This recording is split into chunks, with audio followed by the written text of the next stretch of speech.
दोस्तों, आज की कहानी का नाम है बहादुर दर्जी। कहीं दूर एक दर्जी रहा करता था। वह दर्जी कपड़े को सील कर पैसा कमाया करता था। वह बस इतना ही पैसा कमा पाता था जितने से उसका जीवन चल सके। वह दर्जी खुद को बहुत बहादुर मानता था। एक दिन वह दर्जी अपने घर दही लेकर आया। उसने अपनी दही को रख दिया और काम करने लगा। उसने सोचा कि काम खत्म करने के बाद वह मज़े से दही खाएगा। कुछ देर के बाद दही का काम खत्म हो गया तो वह अपने दही को खाने की ओर बढ़ा, पर दही में अब तक बहुत सी मक्खी बैठी हुई थी। दर्जी को उन मक्खी पर गुस्सा आ गया। उसने कपड़े से मक्खियों को मारा। कपड़े से मारने के कारण 7 मक्खी तुरंत ही जमीन पर गिरकर मर गई। इससे दर्जी बहुत ही खुश हुआ। उसे खुशी हो रही थी कि उसने कैसे एक बार में 7 को मार गिराया। अब उसके मन में बैठ गया कि वह एक बहादुर है। उसने अपने कपड़े पर लिखा, एक बार 7 शिकार। वह अपने बारे में सभी को बताया करता था कि वह एक बार में 7 को मार सकता है। यह सुनकर सभी उसको बहादुर मानने लगे। एक बार उस राज्य के राजा को एक दानव से परेशानी हो रही थी। वह दानव राज्य के पास एक जंगल में रहा करता था। वह समय समय पर राज्य पर हमला करता और लोगों को मार कर खा जाता था। एक दिन राजा को पता चला कि राज्य में एक ऐसा बहादुर है जो कि एक बार में 7 शिकार करता है। राजा को लगा कि यही वह बहादुर है जो कि हमें उस दानव से आज़ाद करा सकता है। अगले दिन ही राजा ने उस बहादुर दर्जी को अपने दरबार में बुलाया।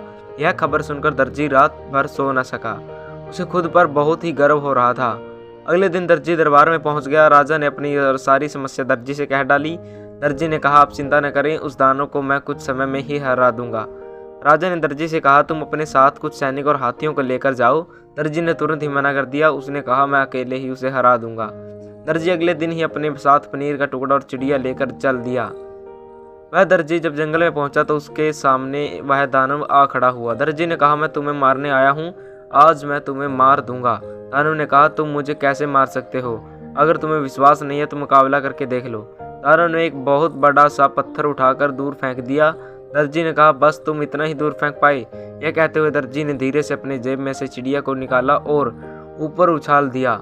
चिड़िया आकाश में उड़ गई, फिर वह कभी नीचे नहीं आई। दानव इस दर्जी से थोड़ा डरने लगा। फिर दानव ने एक पत्थर को इतना दबाया कि उसमें से पानी निकल गया। दर्जी ने अपने जेब में से पनीर को निकाला और एक ही हाथ से दबाया तो बहुत सारा पानी निकल आया। अब दानव ने अपने घुटने टेक दिए। दानव ने कहा, आप मुझे न मारें। दर्जी ने कहा, मैं तुम्हें एक ही शर्त पर नहीं मारूंगा। वह शर्त है कि तुम इस जंगल को छोड़कर कहीं दूर चले जाओ। दानव ने इस शर्त को मान लिया। उसने अगले पल ही इस जंगल को छोड़ दिया। दर्जी ने आकर राजा को यह खबर दिखा दिया। राजा इस खबर से बहुत ही खुश हुए। उन्होंने राजकुमारी की शादी उस दर्जी से कर दी। तो कैसी लगी आपको ये कहानी, कमेंट करके जरूर बताएं। अगर आप हमारे चैनल पर नए हो तो चैनल को सब्सक्राइब करें।